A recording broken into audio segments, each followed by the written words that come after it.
So, KV Overlord, why are we here today? What is the Let's Do Speed Show all about? It's the Let's Do Speed Show, the show, the show. Let's get it right from now on. We're here to do drugs and talk about shit. Well, while I can not promise that every episode won't not have drugs, I can say that most episodes won't have drugs not all of the time, but maybe? That yes and no.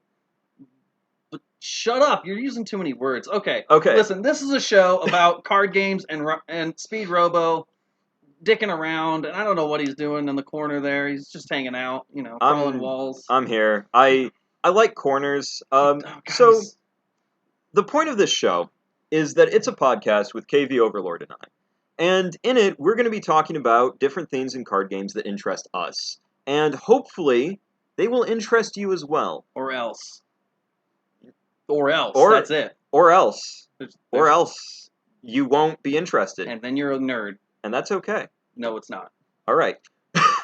So, for our first episode, the topic is Top 3 most bitchin' card games of all freaking time, man.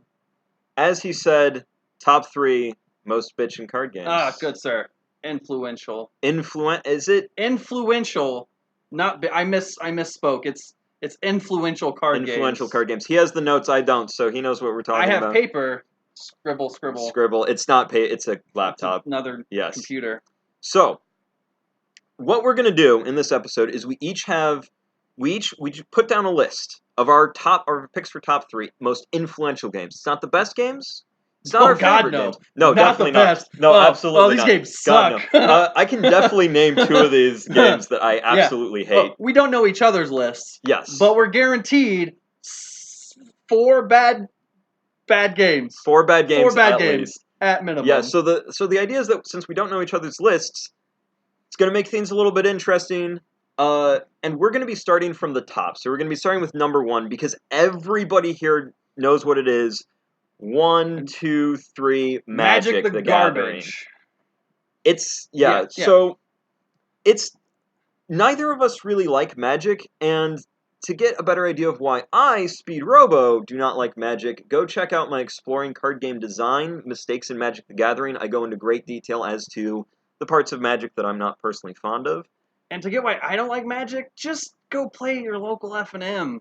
Fucking nerds and that's tryhards, and I've got the most expensive deck. I can beat anybody here. They always have Plumber's Craft. I've foiled my deck out. It's so pretty and shiny, and I know I beat you with Burn. I beat you with Burn. I spent $10 and you spent $2,000 on Burn. You die and you wasted $2,000. So, KV Overlord, why do you think Magic the Gathering is the most influential card game of all time? It's old as dirt. It's so old. Everyone plays it at one point in time, or you're not a true nerd. I mean, we've all loved Magic at some point. I've always hated it. You loved it. No, that's you're not right though. I'm way too young for it. I grew up on true. Pokemon. That's the difference. That's a fair point. When I jumped into Magic when I was older, I was like, this is bad. It's convoluted. Yes. It's got a lot of problems. They make cards for sets coming out in like 3 years from now. But let's not look back at the cards that were out last week and see, oh, look, there's a stupid combo. I can just lose the game turn 1 if I do this. Fun. Yeah. Fun. So, the reason why I put Magic the Gathering as the most influential card game of all time is that it invented the TCG genre, and many of its standards are still felt in the industry today. Yeah. The color system, Mm-hmm. the land system, yeah, the energy base, the life system, gosh, is virtually ubiquitous. There's only one game I can definitively say that has bucked all of those trends to my knowledge, and that's Cardfight Vanguard. Yeah, it's pretty different. I mean, Magic covered all the bases as for how to win a card game. Yes. You have the skills that say, hey, I win, or the ones that say, hey, you lose. Right. You lose life. You have X things in play, you win. You mill out your opponent. You mill out yourself. Yep. I You think. also there you have it set up your cards. It set up your trifecta of play styles of Yes. tempo, aggro, and control. Yeah. It's definitely the first that had all of those, and then Yeah. some. Every single trading card game on this planet has Magic the Gathering's DNA baked into it, and that is Which inescapable. which sucks. But it's also thankful. Thank you, Yes, Magic the it Gathering and Richard created Garfield. my favorite medium of self-expression of all time. And I respect Magic the Gathering as a history piece, even though I don't personally like it as a game. Yeah, I can get that. It deserves to be number one as the most influential. Yep. There's not really anything older than it. No, It's oh ooh, my gosh. there is actually one trading card game that is older than it, but we'll get to that later. Oh. I knew of one that That's was a little bit. I thought it was younger though. no, there's one that's older. No. Yeah, Hmm. We're gonna learn something new today, kids. that's So shut up and that's listen. what Speedrobo's all about, Yeah. teaching the And I'm chillins. just here to tell you to shut up and listen to Speedrobo Well, tonight. we make a very good dynamic. No, no, we don't. Shut up. Wait. God damn it. It worked. I shut up for once. So, moving on to number 2, KV Overlord, you go first. I'm gonna go Yu-Gi-Oh! Because that was the second game I started to play. You know, Yu-Gi-Oh is actually my number 4. Really? My number 2, Wait. You can't math. yeah, I know we're supposed to pick 3. 3, But okay, let me rephrase. 4. Let me rephrase. I have Yu-Gi-Oh. fingers up. This doesn't make Okay, all sense. right. Yu-Gi-Oh. I had something as a consideration, but it ultimately ended up being an honorable mention That's on my fair. list. And here's why. Because Yu-Gi-Oh does the same things that my number 2 did, but my number 2 did them first. Pokemon the trading card game. Yeah. Here's why Yu-Gi-Oh and Pokemon did very similar things, just to different age groups at roughly the same time. They changed how trading card games were marketed. Okay. That's what they brought to the table, because before then, every single TCG in history was marketed towards adults. Right. Started with Magic the Gathering, Wizards' other Deckmaster ventures were the only other notable entries in the field. You had Rage Werewolf Apocalypse, Never heard of. you had Vampire Masquerade. I have heard of that. They were undeniably marketed towards adults. Oh yeah. But once the Pokemon TCG slapped its cock onto the scene, every single TCG that followed in the TCG boom of the late 90s to early 2000s was marketed at children and based off of a cartoon property. Every single one. Yeah, I guess I completely forgot Pokemon was a thing in card Yu-Gi-Oh! games. Yu-Gi-Oh! Did it too, and Yu-Gi-Oh! Contributed to that boom. It just did it a little bit later. Yu-Gi-Oh! Mechanically didn't really bring anything new to the table. Neither did Pokemon, as they were both very, very baked off of Magic the Gathering's DNA. Yeah. Yu-Gi-Oh! Because it was meant as a Magic the Gathering parody in a comic book. Yeah. Pokemon because it was made by the same people. Yeah. That. Yu-Gi-Oh!'s one noticeable mechanical innovation in the industry was Blue Eyes, White Dragon. trap cards and bluffing. Magic has bluffing though, Magic does, but not as fun. right, but Yu-Gi-Oh! Made it such a central focus to the game Yeah. that there have been a lot of other bluffing-based TCGs since, and I think we have Yu-Gi-Oh! To thank for that. So I am absolutely fine with Yu-Gi-Oh! Being number 2. I understand where you're coming from. I still feel Pokemon edges it out. I feel I'm going off topic a little bit. In Yu-Gi-Oh! The show, whenever any one of the shows in the middle of a duel, like I play one trap card face down, I would have said I play one spell and or trap and or now currently a monster face down in this back zone that does something but different every time. Right. If you say Um, I set, well, actually no. Generally, they said I set a card face down.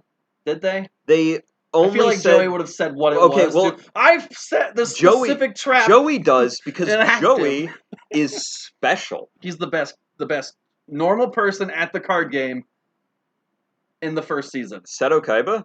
Nope, he's got powers. No, he doesn't. Not in He's got that season stick 1. later. No, not in He's got season 1. ancestry in the history, and Joey So never does. had that. Okay, fine. All right, Joey, fine. best human in the game. I'm gonna find somebody. No, it's actually Joey, and that makes me hurt. Yep, better than Tristan. All right. Not by much though. Number 3, and I'm going to go first this time Yeah, because you went first last time. that's fair. Duel Masters. Oh my god! You are reading my mind. I knew we would match at least 2. Yeah, no, definitely, because Magic's Number too easy. number 3 is Duel Masters. You say your Jeez. reasons first because No, I went first last time. No, you do your reasons as Oh. to why.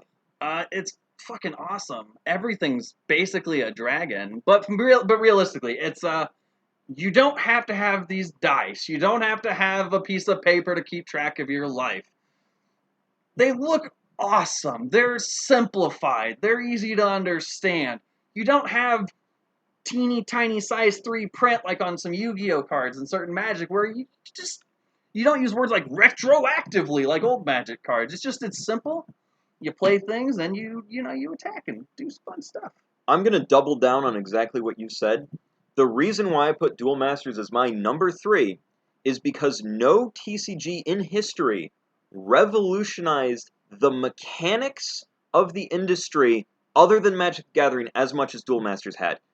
In the past decade, think about how many TCGs have taken Duel Masters' basic formula of everything in your deck is land, and instead of having a number that you have to keep track of for life, you have a shield amount, which Yeah. are cards that are face down and do something when broken. Think And about how many games have cloned that formula. I'm gonna add something on to this. This is the first time that, like, I know in Magic and Yu-Gi-Oh you could use your life to your advantage. I think maybe even Pokemon has some of that, but not back when it started. But No. Duel Masters, your life set out in those 5 cards could just destroy your opponent's whole turn if they attack the wrong one. This is the only game where not only is your life a resource. It's the first game. Yeah, it's You, the you first said game. only, not It's first, the just first one. game where your life is an actual physical resource and a chance where your opponent's like, do I want to attack that one or that one? Because I don't know what could happen with any of them. Right. It made it really hard choices for, oh my god, okay, I play 10 guys, I attack this one, oh, everything's tapped down, my turn's over, and I lose next turn. But potential. Yeah. From an instant win because you have more guys than they have shields to an insta loss because, oh, I bounce your only winning card back to your deck. Exactly. And what and now I will be upfront.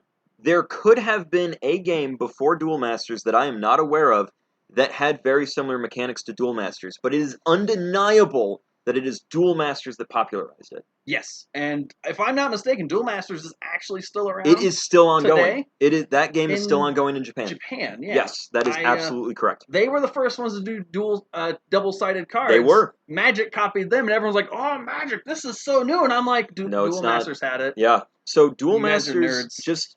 Duel Masters is a game that changed the way TCGs are made on a Yeah. mechanical level almost as much as Magic the Gathering did inventing it. I almost say more at this point because there are so many more games now that use your the deck Duel Masters as a formula rather than resource. the Magic the Gathering formula. Yes, but also at the same time, Duel Masters is just an improvement on Magic's original formula. Yeah, but they pushed it at kids. Which is the they downside. pushed it at kids, and the thing about them pushing it at kids, what started that trend? Pokemon. So that's why Duel Masters is number 3, not number 1. Yeah, it should be someday. Someday, Duel Masters will return again, and not be called Caster Chronicles. Go play Caster Chronicles. Seriously, that game rocks. I know you mentioned a number 4. Yeah, so I'm going to throw out my honorable number 4. Screw it. Let's say it's top 5. We're changing the rules right now. No, just honorable. All right, honorable mention. Honorable mention. You had one. I have one. I have one more that I want to bring up. You ruined your chances. Okay, look, I have one more that I want to bring up because I mentioned it earlier in the video. Okay, you have till that clock reaches an 8. Go. Fine. Okay. The honorable mention that I wanted to bring up was Top Trumps, because Top Trumps had almost all of the TCG hallmarks before Magic the Gathering did, and is the actual originator of that genre. It just wasn't called a trading card game.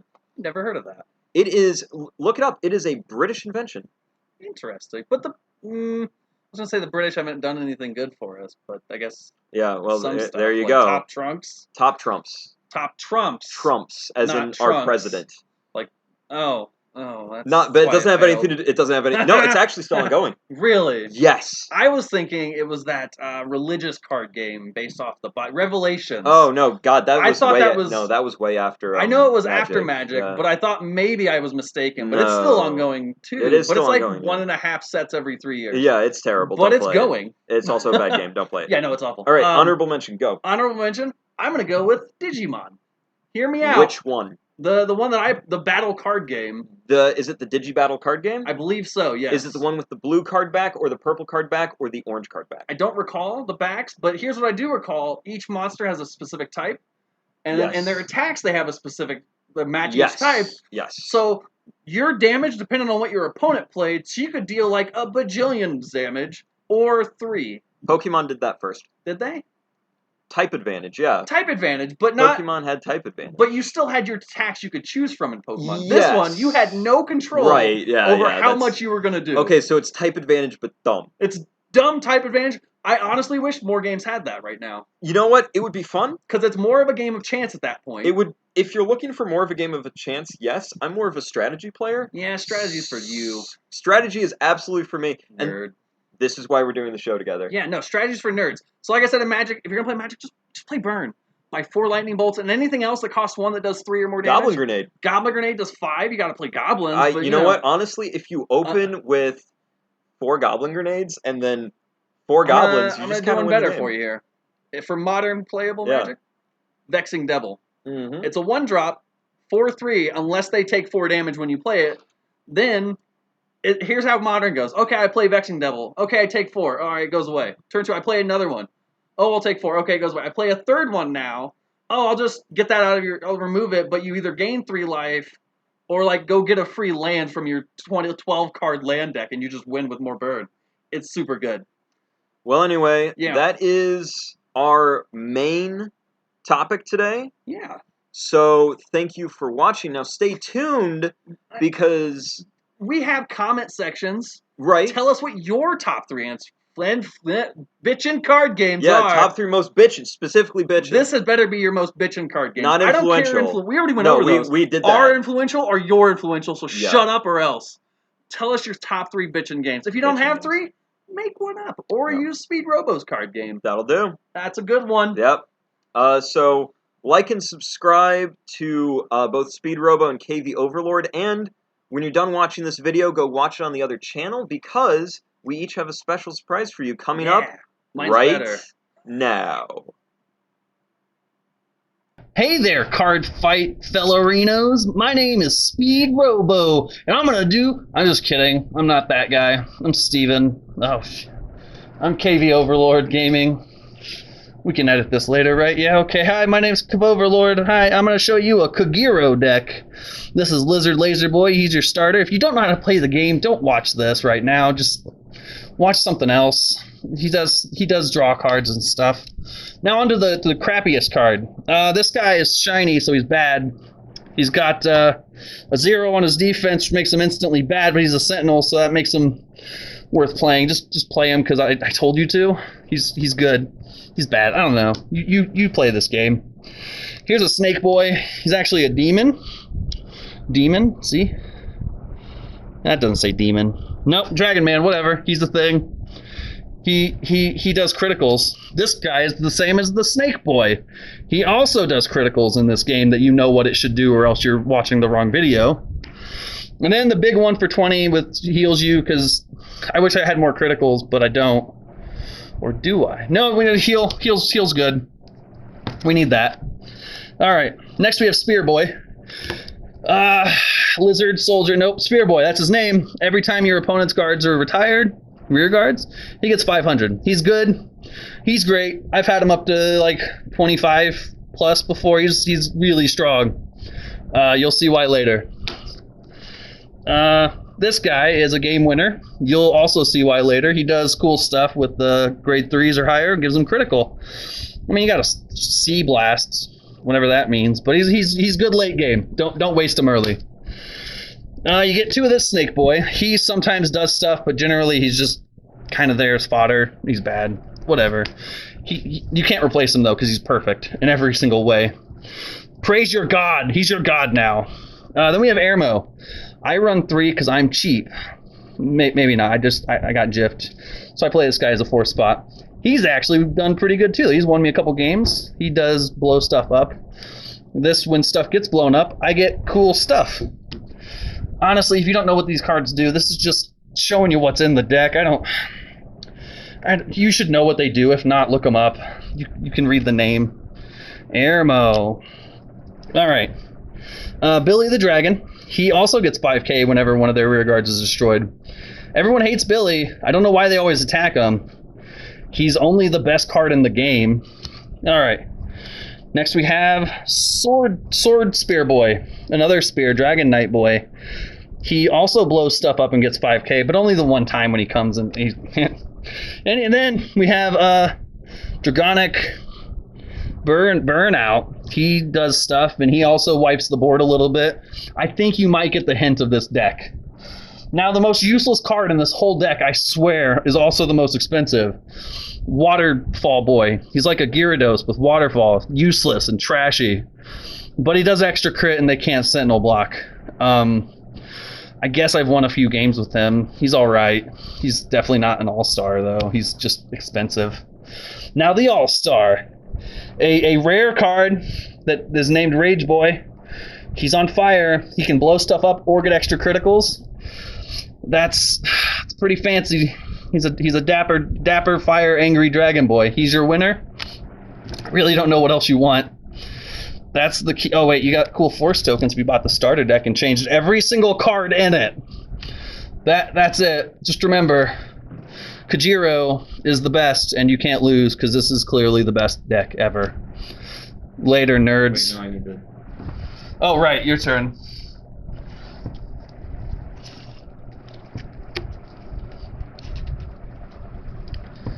The two things that I wanted to highlight the most in this deck is Fire Rage Dragon and Dragonic Waterfall. Starting with Dragonic Waterfall, everyone in the game knows what this card does, as it is one of the most powerful grade 3s in the game. I don't feel that is a controversial statement. Garbage. So, this deck is built all around Waterfall and using him to end the game, potentially writing him repeatedly. So in that case, you're going to want to use Force 1 as your primary gift, not Force 2. That's fine, as Waterfall and Dragonic Gaius produce extra critical like it's nothing. Now, the card that's very different about this deck, and part of what makes this budget Kagero deck so threatening, is Fire Rage Dragon, a card that I feel most fighters are sleeping on. When placed Vanguard Rearguard, you Counterblast 1, Soul Blast 1, and Mill 1. Depending on the grade of the card you mill, you destroy cards on your opponent's field equal to that grade, or if you cannot retire any of their rear guards, you gain an extra critical instead. So right from the outset of this, you're already pressuring your opponent with your Vanguard having extra criticals. Fire Rage Dragon either reducing their material or reducing their hand or bumping up their damage to put them within threat range of Waterfall.